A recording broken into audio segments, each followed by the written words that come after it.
Hello everyone, आप सभी लोगों को इंडिपेंडेंस डे की हार्दिक शुभकामनाएं। आज हम पढ़ेंगे सबसे पहले प्रोजेक्ट लायन के बारे में जो आज ही के दिन लॉन्च किया गया है पीएम मोदी द्वारा, और उसके बाद प्रोजेक्ट डॉल्फिन के बारे में, ये भी आज ही के दिन लॉन्च किया गया है। उसके बाद थोड़ी सी जानकारी लेंगे एशियाटिक लायन री इंट्रोडक्शन प्रोजेक्ट के बारे में, कहां पर री इंट्रोड्यूस किए गए हैं लायन।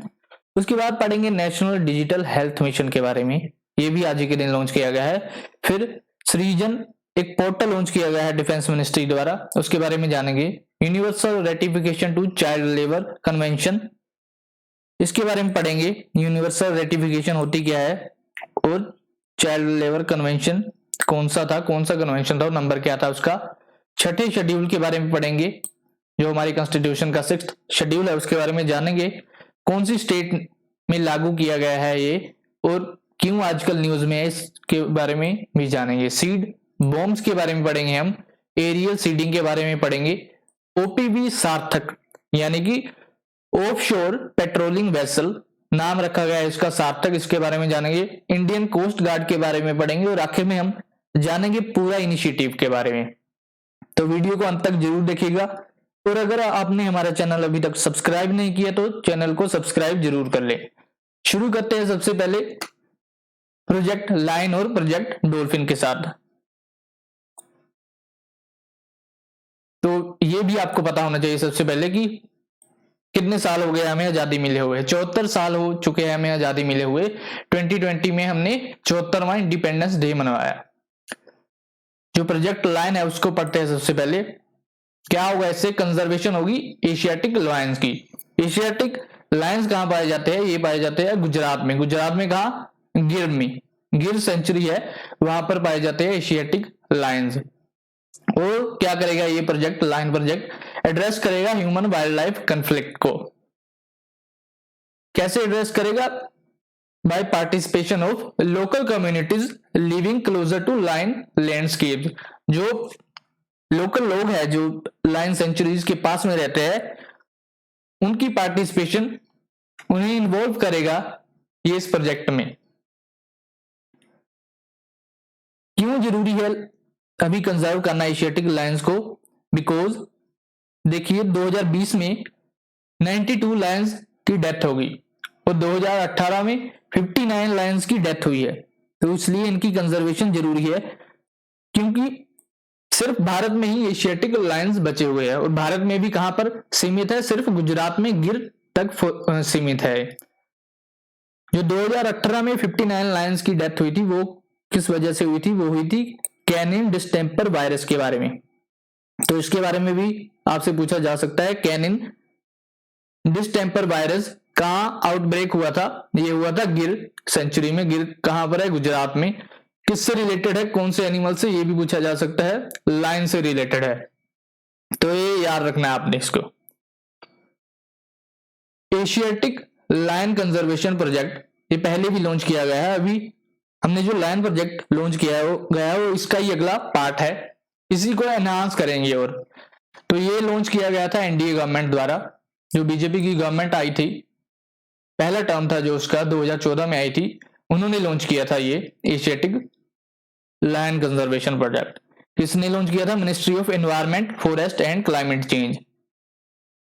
और आपको पता होना चाहिए इसके मिनिस्टर कौन है। अभी फिलहाल इस मिनिस्ट्री के मिनिस्टर है प्रकाश जावड़ेकर। प्रकाश जावड़ेकर यूनियन मिनिस्टर है हमारे ministry of environment, forest and climate change.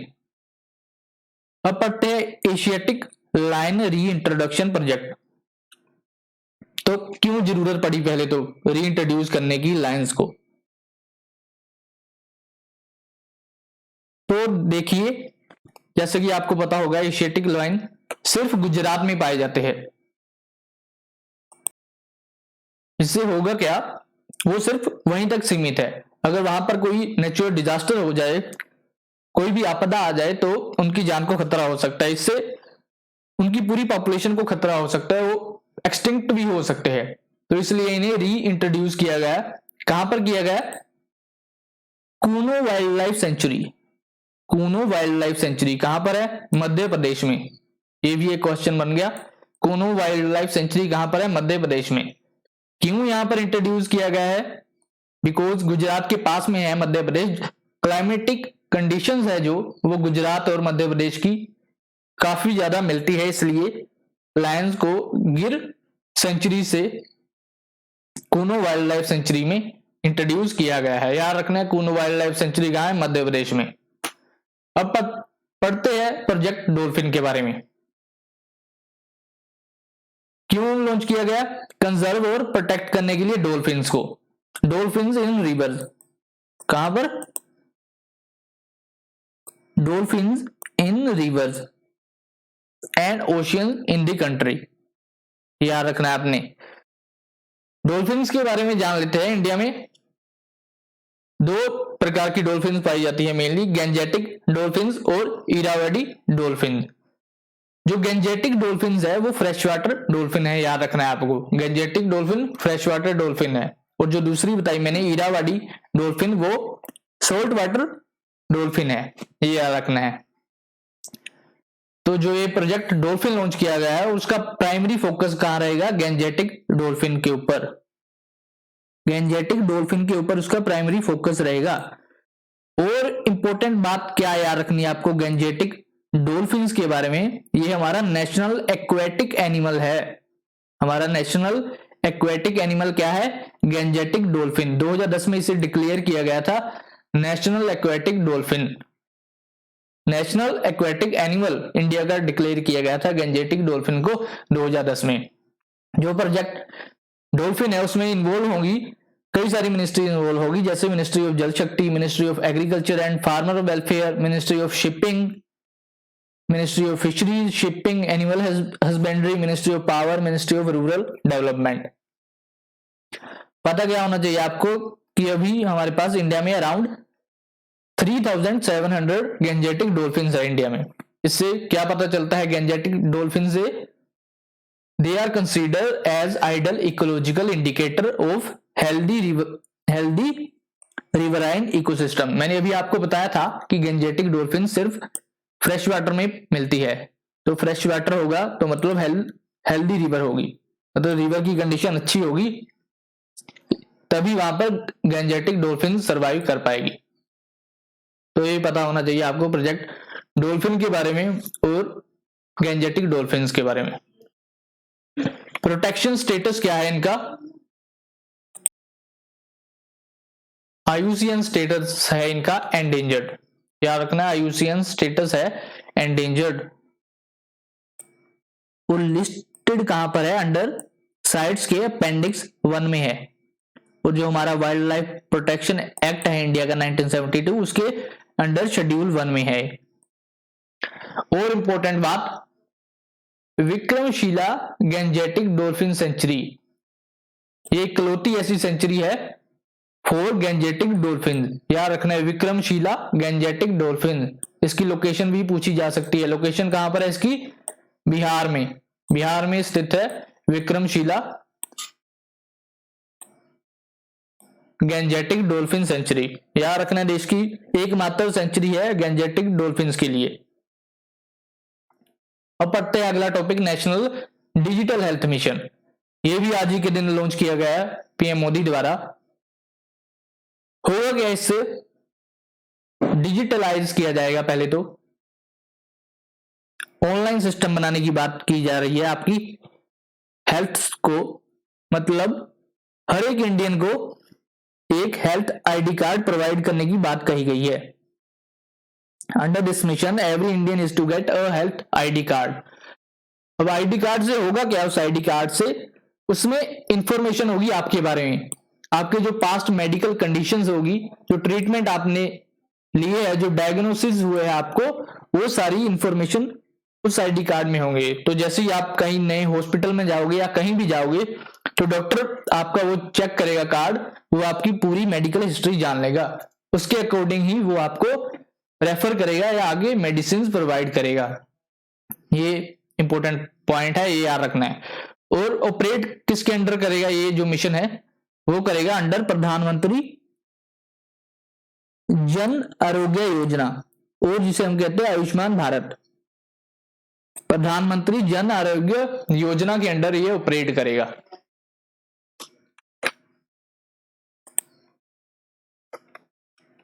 और कुछ इंपॉर्टेंट फीचर्स इसके। द सिटीजन होल्डिंग कार्ड, जिनके पास कार्ड होगा, अलो किया जाएगा one time access to doctors to their visit to the hospital. और प्राइवेसी का भी ध्यान रखा गया है इसमें पूरा। ऐसा नहीं है कि डॉक्टर्स को पूरी आपकी हिस्ट्री मिल जाएगी या फिर डॉक्टर्स को पूरा एक्सेस मिल जाएगा आपसे रिलेटेड, तो ऐसा कुछ नहीं होगा।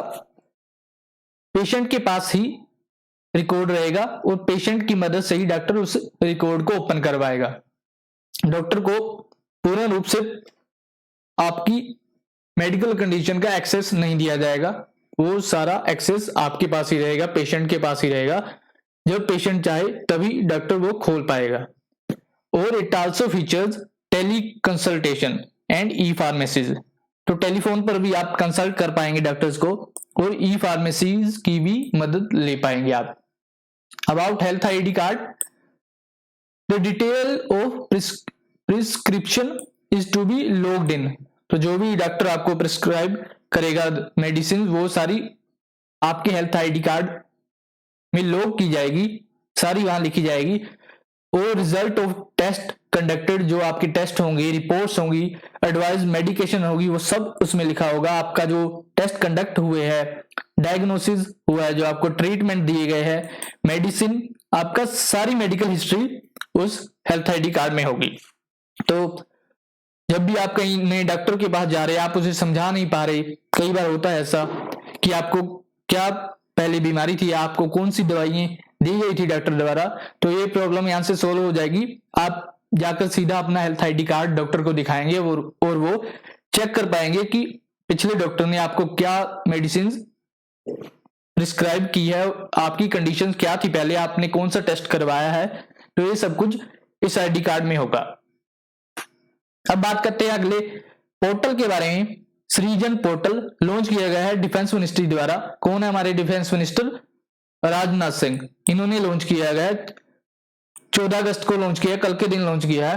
होगा क्या इसमें, इस पोर्टल में डिस्प्ले किए जाएंगी वो आइटम्स जिन्हें हम इंपोर्ट करते हैं, वो डिफेंस की आइटम, डिफेंस से रिलेटेड आइटम्स जिन्हें हम इंपोर्ट करते हैं दूसरे देशों से।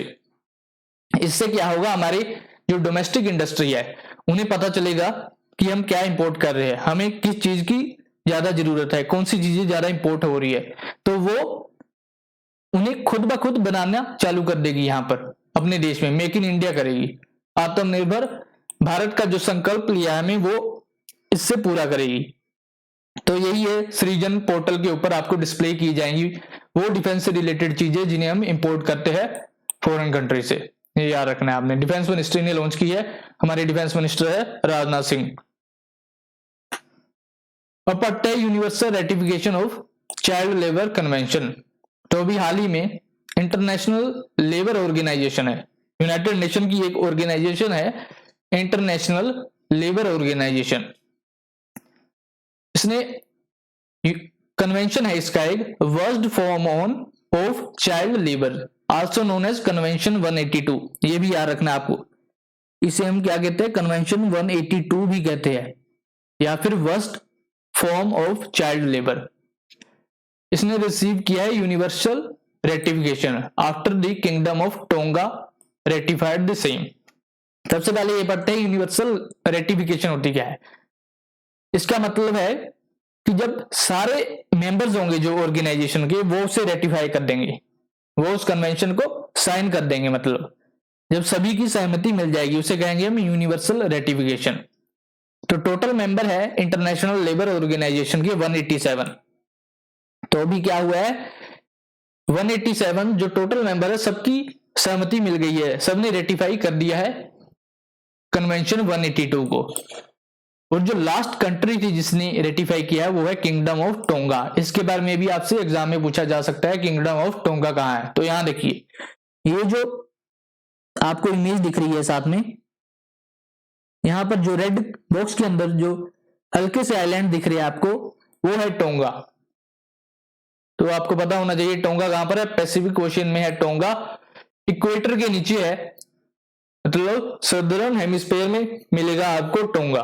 आइलैंड नेशन है, याद रखना है आपको। लास्ट कंट्री जिसने convention number 182 of international labour organisation को रेटिफाई किया है वो है किंगडम ऑफ टोंगा।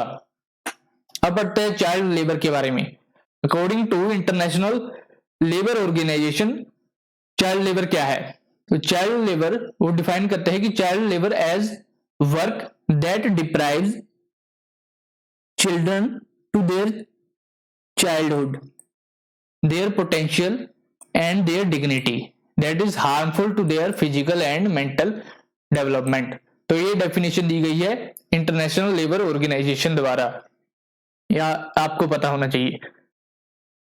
और क्या पता होना चाहिए कि यूएन की जो जनरल असेंबली है उसने 2021 को डिक्लेयर किया है as year for the elimination of child labour. तो 2021 में यूएन चाहती है कि हम चाइल्ड लेबर को पूरी तरह से एलिमिनेट कर दे हर कंट्री से।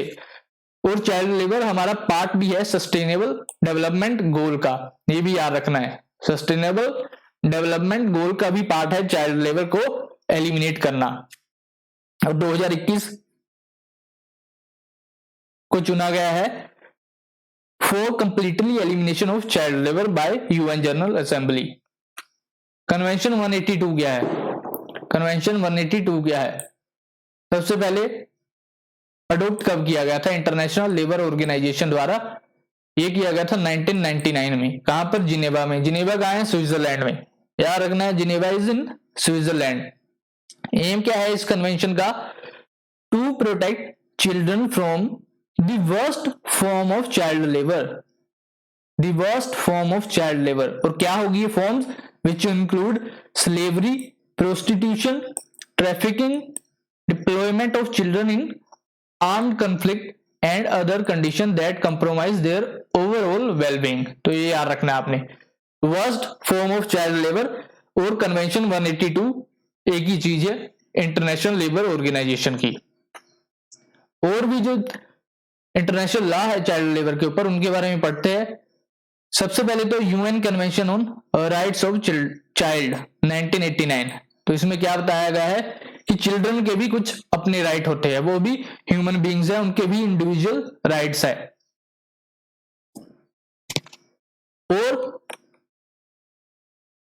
और ये कहता है कि वो सिर्फ बिलोंग नहीं करते, ऑब्जेक्ट नहीं है जो कि बिलोंग करते हैं उनके पेरेंट्स को और उनके डिसीजन को मानेंगे, बल्कि चिल्ड्रन खुद एक ह्यूमन बीइंग है और उनके इंडिविजुअल राइट्स है। और दूसरा लॉ वो है मिनिमम एज कन्वेंशन 1973। ये लॉ क्या बताता है? ये एम करता है to prevent the employment of children below an lower age threshold. तो एक मिनिमम एज सेट करता है ये लॉ जिसके बिलो आप चिल्ड्रन को नौकरी पर नहीं रख सकते। और इंडिया ने रेटिफाई कर चुका है, इंडिया ये दोनों लॉ 182 और मिनिमम एज कन्वेंशन 2017 में। याद रखना आपको, इंडिया दोनों लॉज को रेटिफाई कर चुका है। और जो लास्ट कंट्री थी जिसने कन्वेंशन नंबर 182 को रेटिफाई किया है वो है किंगडम ऑफ टोंगो। ये भी याद होना चाहिए। अब पढ़ते हैं छठे शेड्यूल के बारे में। क्यों डिमांड हो रही है अरुणाचल प्रदेश में कि उन्हें 6 शेड्यूल में लाया जाए, 6 शेड्यूल में और आर्टिकल 371A में। 6 शेड्यूल एंड आर्टिकल 371A में वो अरुणाचल प्रदेश को लाने की बात कर रहे हैं। अभी अरुणाचल प्रदेश कहां पर है? वो है 5th शेड्यूल में। और छठे शेड्यूल में कौन सी कंट्रीज आती है? वो है असम, मेघालय, मिजोरम एंड त्रिपुरा। ये 4 स्टेट्स छठे शेड्यूल में आती है, असम, मेघालय, मिजोरम एंड त्रिपुरा। सॉरी शायद मैंने कंट्रीज बोल दिया इनको, ये हमारी इंडिया की स्टेट्स है। असम, मेघालय, मिजोरम एंड त्रिपुरा ये आती है छठे शेड्यूल में। और आर्टिकल 371A कहां लागू है? वो है नागालैंड में। नागालैंड में लागू है आर्टिकल 371A। अभी पढ़ते हैं आगे जाकर 6 शेड्यूल और आर्टिकल 371A के बारे में। तो छठे शेड्यूल में क्या होता है? हमारे कॉन्स्टिट्यूशन में जो छठा शेड्यूल है वो क्या करता है? प्रोवाइड करता है ये for the administration of tribal areas in Assam, Meghalaya, Tripura and Mizoram to safeguard the rights of the tribal population। तो जो ट्राइबल पॉपुलेशन है इन स्टेट्स में, उनको उनके राइट से सेफगार्ड करने के लिए छठा शेड्यूल बनाया गया है। और जो आर्टिकल्स है छठे शेड्यूल के, वो है आर्टिकल 244 का पार्ट 2 एंड आर्टिकल 275 पार्ट 1। ये याद रखना, छठे शेड्यूल से ये दोनों आर्टिकल बिलोंग करते हैं। तो जो ट्राइबल लोग यहां रहते हैं, वो जो बाकी के लोग हैं स्टेट्स के, उनसे ज्यादा घुलते मिलते नहीं है, और इनकी अपनी ही एक कल्चर है, अपना ही एक डोमेन है, वहीं रहते हैं। और क्या आपको याद रखना है, कमेटी के बारे में याद रखना है। कौन सी कमेटी थी जो कंस्टिट्यूएंट असेंबली द्वारा फॉर्म की गई थी छठे शेड्यूल को रिलेटेड? वो है बोर्दोलोई कमेटी। कौन सी कमेटी है? बोर्दोलोई कमेटी। पता होना चाहिए, सीधा क्वेश्चन में आ सकता है, कमेटीज के बारे में आपको पता होना चाहिए। बोर्दोलोई कमेटी थी छठे शेड्यूल से। इन्होंने क्या बोला कि लिमिटेड ऑटोनॉमी दी जानी चाहिए tribal region of north east के। तो लिमिटेड ऑटोनॉमी दी जानी चाहिए इन्हें, जो नॉर्थ ईस्ट के ट्राइबल रीजन्स है। और क्या बोला इस कमेटी ने? The committee report stated that there was a need for a system of administration that would allow tribal area to become developed. तो यही बात की गई है कि एडमिनिस्ट्रेशन सिस्टम बनना चाहिए जो कि इनकी डेवलपमेंट के लिए बनाया जाए। Also called for protection of these tribal areas from exploitation. ये भी इंपॉर्टेंट पॉइंट है कि बाहर का लोग एक्सप्लॉयट ना कर दे कहीं इन ट्राइबल एरियाज को। तो इनके जो कल्चर है, जो कस्टम है, उन्हें भी प्रिजर्व करने की बात कही गई थी इस कमेटी द्वारा, बोर्दोलोई कमेटी द्वारा। अब बात कर लेते हैं एडमिनिस्ट्रेशन की। सबसे पहले तो आपको पता होना चाहिए कि क्या पूरे स्टेट्स में, ये जो पूरे 4 स्टेट बताए मैंने आपको, असम, मेघालय, मिजोरम और त्रिपुरा, क्या इनमें फुल स्टेट में छठा शेड्यूल लागू है? तो नहीं, बिल्कुल नहीं। सिर्फ 10 ऑटोनोमस डिस्ट्रिक्ट्स है इन चारों स्टेट्स में। 3 असम में, 3 मेघालय में, 3 मिजोरम में और 1 त्रिपुरा में। तो याद रखना है आपको, सिर्फ 10 ऑटोनोमस डिस्ट्रिक्ट बनाई गई है छठे शेड्यूल द्वारा। मेघालय में कौन कौन सी है? इधर देखिए, Khasi hills autonomous district, Jaintia hills, Garo hills, ये मेघालय में है। हिल्स के बारे में भी पता होना चाहिए आपको, ये भी क्वेश्चन में पूछ लेते हैं। खासी, जैंतिया, गारो, ये कौन सी स्टेट में ये हिल्स है? ये है मेघालय में। तो ये 3 डिस्ट्रिक्ट है ऑटोनोमस डिस्ट्रिक्ट जो छठे शेड्यूल द्वारा मेघालय में बनाई गई है। मेघालय की कैपिटल क्या है? शिलोंग है मेघालय की कैपिटल, याद रखना आपको। और मिजोरम की जो डिस्ट्रिक्ट है वो है चकमा, लाई और मारा। चकमा, लाई, मारा। त्रिपुरा में सिर्फ एक है, वो है त्रिपुरा ट्राइबल एरियाज। आसाम में 3 है, दाइमा, कार्बी, बोडोलैंड। दाइमा, कार्बी, बोडोलैंड। बोडोलैंड याद रखना अच्छे से, ये इंपॉर्टेंट है, इसके बारे में भी क्वेश्चन पूछा जा सकता है, आगे बताऊंगा क्यों। तो जो ये ट्राइबल एरियाज है जिनको छठे शेड्यूल में रखा गया है, they have been given freedom to exercise legislative and executive power.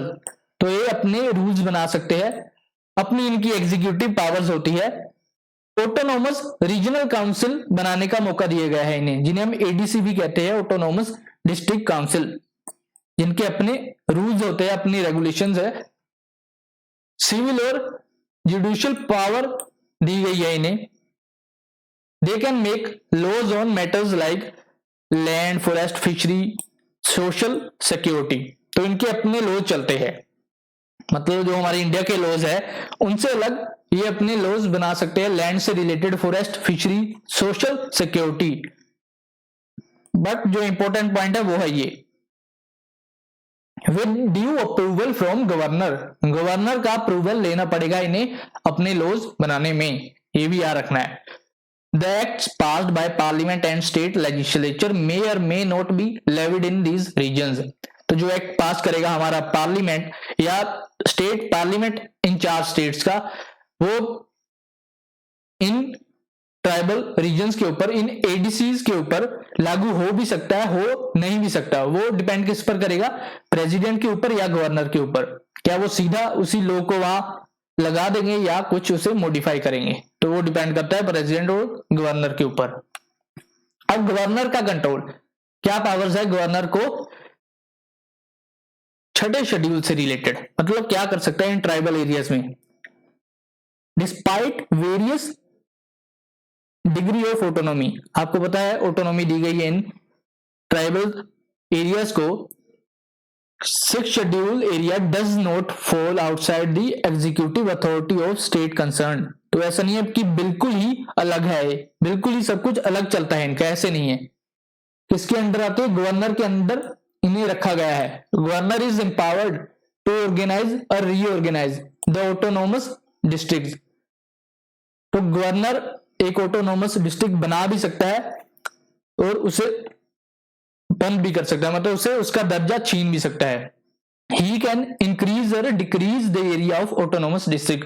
वो नया एरिया ऐड भी कर सकता है और कुछ एरिया उसका निकाल भी सकता है उस डिस्ट्रिक्ट में से। तो गवर्नर को पावर दी गई है, ये याद रखना है आपको। Governor can also divide the district into several autonomous region. तो गवर्नर एक डिस्ट्रिक्ट को 2 भी बना सकता है, वो बीच में से उसे काट के 2 डिस्ट्रिक्ट भी बना सकता है उसकी। याद रखना है गवर्नर के पास ये पावर्स है। कंपोजिशन क्या होगी, जो ऑटोनोमस काउंसिल बनेगी उनकी कंपोजिशन क्या होगी। Each autonomous district and regional council consist of not more than 30 member. तो 30 मेंबर से ज्यादा नहीं हो सकते। सबसे पहले तो जो ये ऑटोनोमस डिस्ट्रिक्ट्स होंगी, इनकी जो काउंसिल होगी वो 30 मेंबर से ज्यादा नहीं हो सकती। और उनमें से भी जो 4 मेंबर होंगे उन्हें कौन नॉमिनेट करेगा, गवर्नर। कौन नॉमिनेट करेगा, गवर्नर। और जो रेस्ट होंगे उनका इलेक्शन करवाया जाएगा। और कितने सालों के लिए पावर में रहेंगे, 5 सालों के लिए पावर में रहेंगे। 30 होते हैं, याद रखना है। और एक्सेप्शन कहां आता है यहां पर, कौन सी ऑटोनोमस डिस्ट्रिक्ट में, वो है बोडोलैंड टेरिटोरियल काउंसिल में। बोडोलैंड के बारे में मैंने अभी बताया था आपको। कौन सी स्टेट में है, असम स्टेट में है। इसमें कितने मेंबर्स है, 46 मेंबर है, ये एक्सेप्शन है। बाकी सब में कितने हैं, 30। टोटल कितनी है ऑटोनोमस डिस्ट्रिक्ट, कितनी है, 10। याद रखना है, 3 असम में, 3 मेघालय, 3 मिजोरम, 1 है त्रिपुरा में। और बोडोलैंड में होते हैं 46 मेंबर। आर्टिकल 371A की बात करते हैं, ये अप्लाई कहां हुआ, नागालैंड में।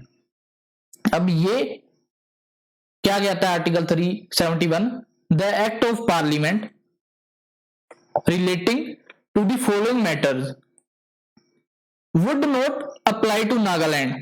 ये देखिए, वुड नॉट अप्लाई लिखा है, मतलब ये जो चीजें नीचे लिखी गई है इनसे रिलेटेड अगर कोई लॉ बनाएगा हमारा पार्लियामेंट, तो वो नागालैंड में अप्लाई नहीं करे जाएंगे unless it is decided by state legislative assembly.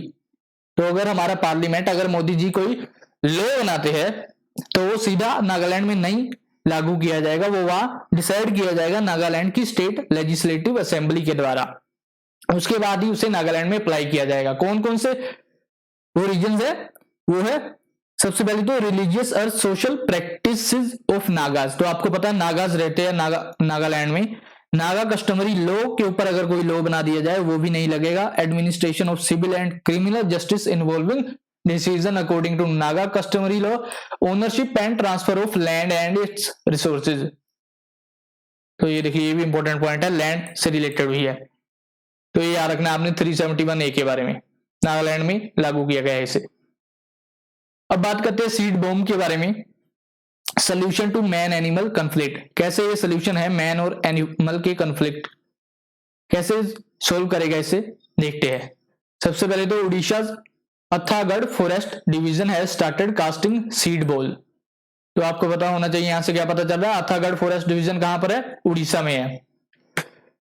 Seed balls बनाना चालू किया इन्होंने। सीड बॉल्स भी कहते हैं हम और बॉम्ब्स भी कहते हैं। inside different reserve forest area to enrich food stock and wildlife wild elephants. This has been done to prevent man elephant conflict. ये क्या करेगा? मैन एलिफेंट कन्फ्लिक्ट को प्रिवेंट करेगा। कैसे करेगा वो मैं अभी थोड़ी देर में आपको बताता हूं। सबसे पहले आपको पता होना चाहिए वर्ल्ड एलिफेंट डे कब होता है। मैंने पिछली वीडियोस में आपको बताया है, ये आप मुझे कमेंट करके बताएंगे कब होता है वर्ल्ड एलिफेंट डे। और इसी दिन मिनिस्ट्री ने, एनवायरमेंट मिनिस्ट्री ने, प्रकाश जावड़ेकर जी ने एक पोर्टल लॉन्च किया था। पोर्टल का नाम था सुरक्षा। ये पोर्टल लॉन्च किया था जो कि रियल टाइम इंफॉर्मेशन देगा मैन एलिफेंट कन्फ्लिक्ट के बारे में।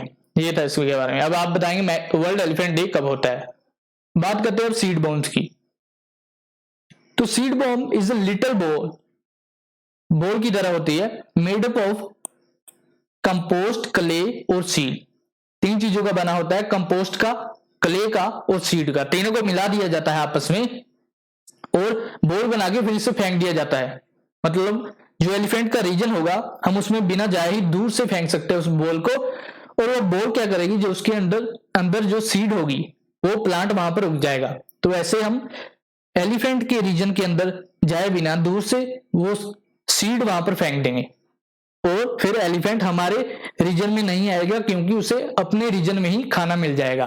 तो ऐसे मैन और एलिफेंट के कॉन्फ्लिक्ट को प्रिवेंट करेंगे सीड बॉम्ब्स। तो याद रखना, सीड बॉम्ब किससे बना होता है? कंपोस्ट, क्ले और सीड। कंपोस्ट क्या करेगा? कंपोस्ट ऑफर्स न्यूट्रिएंट और clay binds the seed bomb. Clay हमें टूटने नहीं देता, जब हम फेंकेंगे उसे जोर से दूर की तरफ तो उसे जोड़े रखेगा। जब वो धरती पर टकराएगा धरती के साथ तो बिखर नहीं जाएगा, वो जुड़े रहेगा। और कंपोस्ट न्यूट्रिएंट प्रोवाइड करेगा, उससे सीड जर्मिनेट होगा। तो ये याद रखना है आपको, सीड बॉम्ब्स इसे कहते हैं।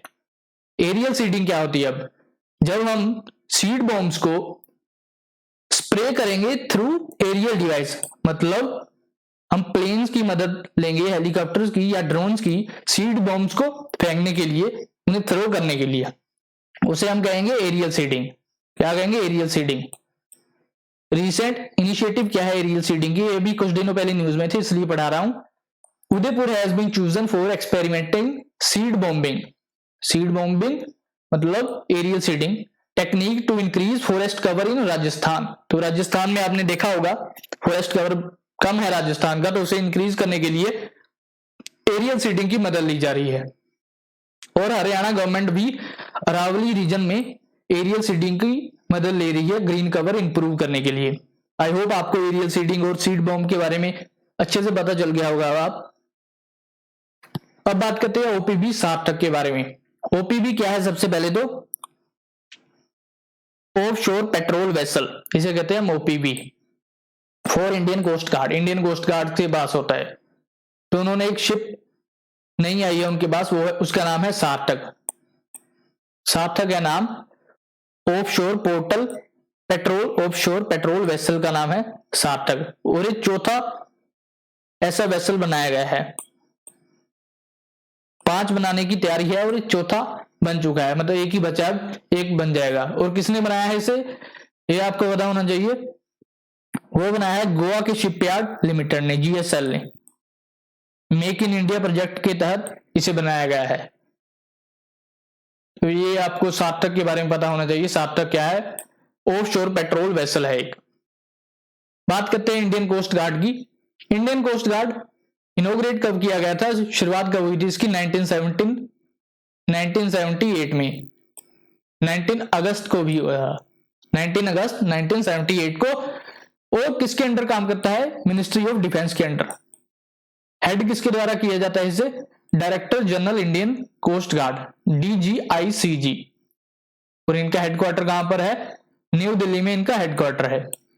और क्या आपको पता होना चाहिए? मैरीटाइम जोन्स कितनी है इंडिया में? वो है 5 मैरीटाइम जोन्स है इंडिया की। कहां पर है? North west, east, north east और अंडमान एंड निकोबार। और जो इनके रीजनल हेडक्वार्टर्स है, मेन हेडक्वार्टर तो दिल्ली में है, बट जो रीजनल हेडक्वार्टर्स है इन जोन्स के, वो है गांधीनगर में है। वेस्ट रीजन का है बॉम्बे में, मुंबई में। ईस्ट का है चेन्नई में नॉर्थ ईस्ट का है कोलकाता में, और जो अंडमान एंड निकोबार रीजन है हमारा उसका है पोर्ट ब्लेयर में। Port Blair Andaman and Nicobar की कैपिटल भी है, ये भी याद रखना है। अब बात करते हैं आखिरी टॉपिक है हमारा आज का, पूरा इनिशिएटिव। पूरा इनिशिएटिव अभी क्यों न्यूज में है? सबसे पहले तो because the Pune rural administration has been able to implement provision of urban amenities in rural areas. पूरा का फुल फॉर्म क्या है? Provision of urban amenities in rural areas. तो ये है पूरा की फुल फॉर्म, मतलब जो अर्बन एरियाज की फैसिलिटीज होंगी उन्हें रूरल एरियाज में लागू करना। इंपॉर्टेंट बात है इसके बारे में, पूरा was mooted by former president doctor APJ Abdul Kalam. तो जो हमारे पहले प्रेसिडेंट थे अब्दुल कलाम साहब, उन्होंने इसे सुजेस्ट किया था जनवरी 2003 में as a way of empowering and accelerating rural development. Ministry of rural development ने इसे इंप्लीमेंट किया था पायलट प्रोजेक्ट की तहत 7 क्लस्टर में। पायलट प्रोजेक्ट क्या होता है? मतलब छोटा सा जगह पर पहले आप चेक करते हो उसे 3 सालों के लिए, 2004 से 5 और 2006 से 7 के बीच में। उसके बाद ये सक्सेस हुआ जो पूरा 1 था, फिर पूरा 2.0 रिलीज किया गया सेंट्रल गवर्नमेंट द्वारा 2012 में, और फोकस क्या था? Potential growth of centres such as census town. तो इन्हें बनाने का मेन ऑब्जेक्टिव था पूरा 2 में। ऑब्जेक्टिव क्या था? Provision of livelihood opportunities and urban amenities in rural areas to bridge gap of the rural and the urban divide. तो जो रूरल एरियाज और अर्बन एरियाज में गैप है, जो बहुत ज्यादा गैप आपको देखने को मिलेगा, जैसे कि जो अर्बन एरियाज में फैसिलिटीज मिलती है और रूरल एरिया में बहुत कम मिलती है, तो जो गैप है उसे कम करने की बात की गई थी। मिशन क्या था? Holistic and accelerated development of compact area around a potential growth centre in a gram panchayat. जो ग्राम पंचायत के अराउंड एरिया होगा उसको ग्रो करने की बात कही गई थी पब्लिक प्राइवेट पार्टनरशिप द्वारा। पब्लिक प्राइवेट पार्टनरशिप मतलब पब्लिक वहां के लोगों की पार्टनरशिप और प्राइवेट कंपनीज की पार्टनरशिप की बात कही गई थी for providing livelihood opportunities and urban amenities. जो अर्बन एरियाज में फैसिलिटी मिलती है वो फैसिलिटीज प्रोवाइड करने के लिए रूरल एरियाज में कौन कौन सी एम्यूनिटीज और इकोनॉमिक एक्टिविटीज प्रोवाइड करेगा पूरा? क्या लिखा था? वो है water and sewerage, construction and maintenance of village streets, drainage, solid waste management, skill development, village street lighting, telecom, electricity generation, village linked tourism. तो ये सब एम्यूनिटीज प्रोवाइड करने की बात कही गई थी पूरा में। बट जो हमारी उसके बाद एनडीए गवर्नमेंट आ गई 2015 में, 2014-15 में, उन्होंने नो एलोकेशन टू पूरा स्कीम, कोई बजट एलोकेट नहीं किया, बट उन्होंने क्या किया? पूरा की जगह एक नई स्कीम लेके आए, उसका नाम था ररबैन।